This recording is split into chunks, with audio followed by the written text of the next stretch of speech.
Hi guys, good day. This is Jay from Pageant Trend. I'm here with one of the official candidates of Mr. International Philippines 2024, all the way from Noveleta. I'm here with Philip. Hi Philip.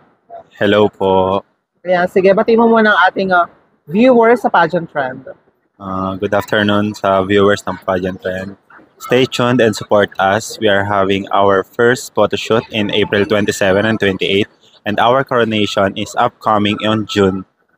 Alright. Thank you. Okay. Hi Philip, kumusta ka naman right after nung Ginoong Rosario 2024 pageant mo or journey? Masaya naman po sa nakuha kong place. Then, super grateful po na nakasali po ng Mr. International as first international pageant. And yun po, parang ang sarap po sa pakiramdam na ganon. Ina-appreciate ko po yung effort nila may sa akin. Have you stalked na ba sa mga other candidates ng Mr. International Philippines? Hindi po ako masyadong nang i-stalk ng kalaban kasi parang gusto ko po confident ako sa sarili ko. Parang ayoko po maging insecure and such. Parang gusto ko lang is dadalhin ko yung sarili ko and kasama ko yung nire-represent ko, which is Noveleta Cavite. How do you feel right now na malapit na ang ating press presentation ng Mr. International Philippines? Medyo excited po and kinakabahan at the same time kasi makikita ko na po yung mga kompetensya ko sa Mr. International Philippines. And excited naman po kasi this is my first international pageant. Sino yung nilulook forward mo sa mga among the candidates of Mr. International Philippines except of course sa mga nakakasama mo sa Cavite? For now po, not sure since wala pa po ako masyadong kakilala sa lahat ng kasali sa Mr. International Philippines. But I'm trying to approach them in this first meetup, which is April 27. Then siguro po doon magkakaroon ako ng first impression to them. Kaya parang malalaman ko na sino po yung parang malakas yung dating, sino yung magiging sobrang kalaban. Yeah.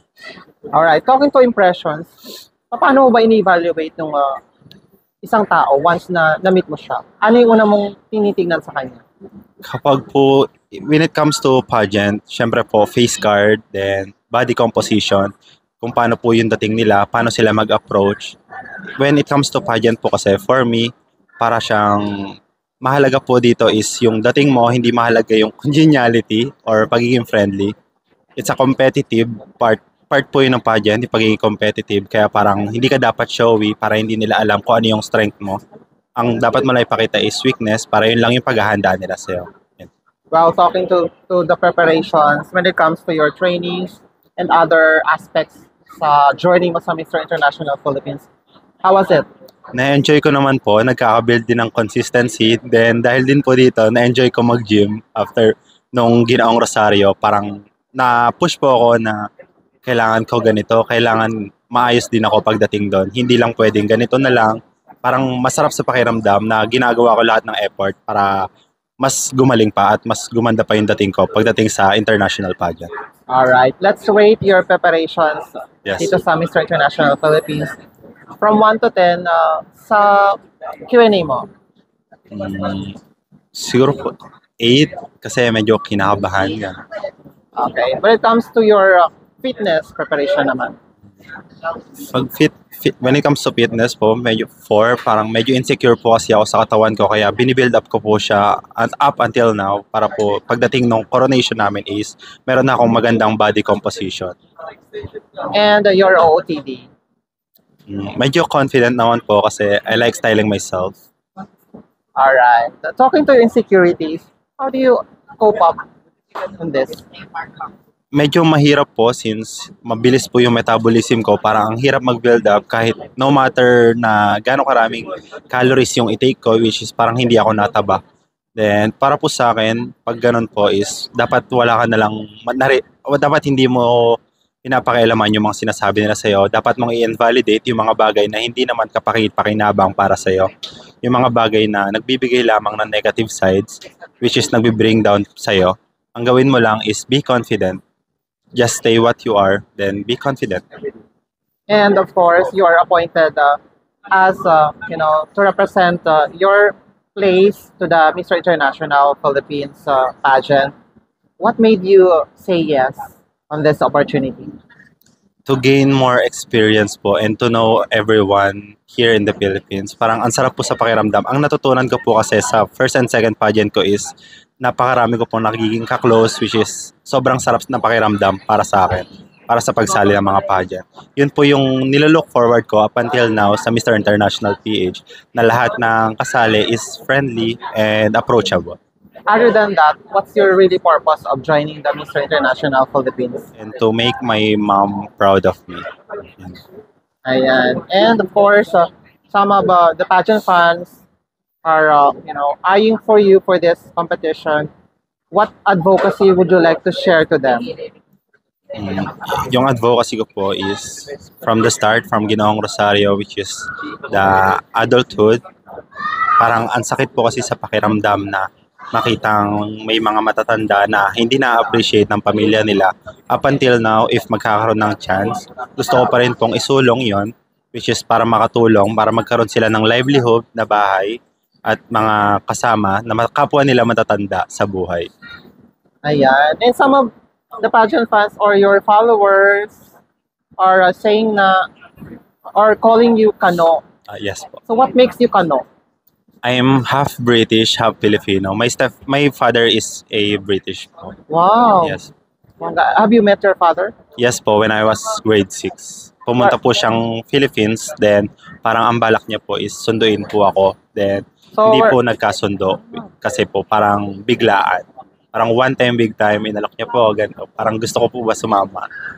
Medyo ilang. Tapos sinabi po namin ni mama na hindi. Where is he now? Not sure po, pero ang last update ko po sa kanya is nung 2017, which is nasa Makati po siya.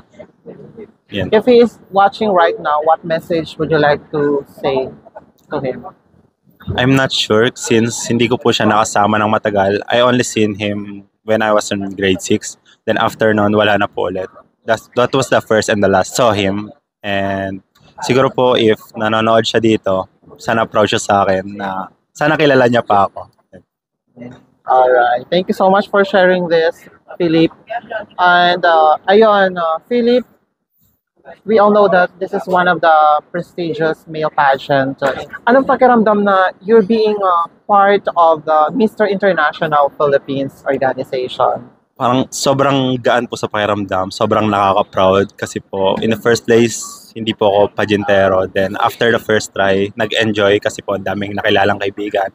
Then nag-try ulit for more experiences. Then today, nagsisik na po ako na manalo, not only to gain experience, but to win. Ayan. Thank you so much. And I have prepared some questions for you. Philip, you may pick one. First, fill in and share. One particular day or night that I wanted to last forever was? Christmas po, last 2022. Yun po kasi yung Christmas na kompleto kami. Si mama, my stepfather, my sister, and his two sons, and his wife. Yan po. Which is sobrang na-enjoy ko po kasi bihira po kami makompleto since si mama po and yung stepfather ko is magkaiwalay ng bahay since may trabaho si mama.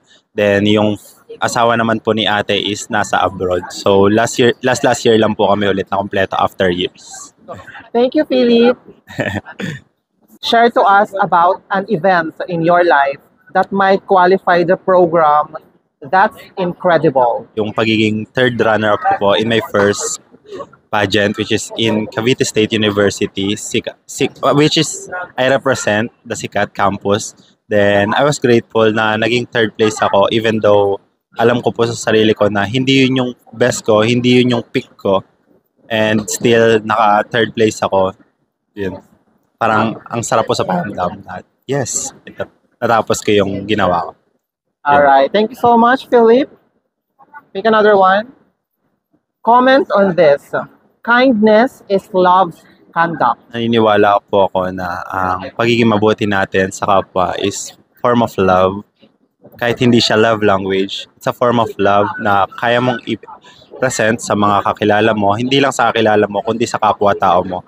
Kaya po tulad ng sabi ko na gusto kong isulong yung advocacy ko no matter what. Dahil mahal ko po ang mga nakikita kong matatanda, hindi lang sa lansangan, kung hindi ang mga nasa kanilang mga bahay na hindi rin nabibigyan ng aruga at pangangalaga ng kanilang mga kapwa-mahal sa buhay. Yan. All right. Pick another one. What expectations do you have for yourself that were born from your childhood? For me, hindi po kasi ako nag-expect sa sarili ko, but I want to stay still with my child mentality, which I collect toys I love the most. That's the thing I love the most.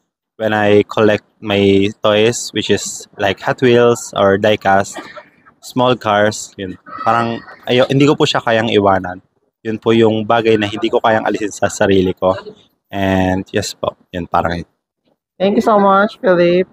Last one. Your question is, do you consider yourself a good lover? How? for me po, it's somehow no and somehow yes because I know it to myself that I made some mistakes.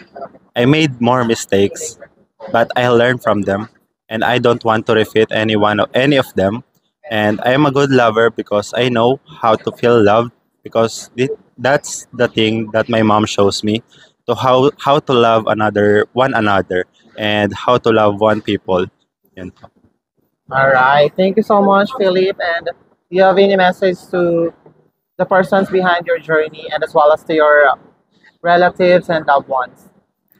Yun po. Thank you. Sobrang thankful po ako sa lahat ng relatives and lahat ng sumuporta sa akin since my very first pageant from Cavite State University to up until today to the Mr. International Philippines. Stay tuned and still support us on the upcoming event from Mr. International Philippines. Thank you. And also promote your social media platforms. My name is John Philip Prudente, but my Facebook is Philip Prudente. And you can also follow me in Instagram, which is j._phil. Yun po. Okay. Thank you so much once again, Philip. And best of luck sa journey mo sa Mr. International Philippines 2024. Bye-bye. Thank you.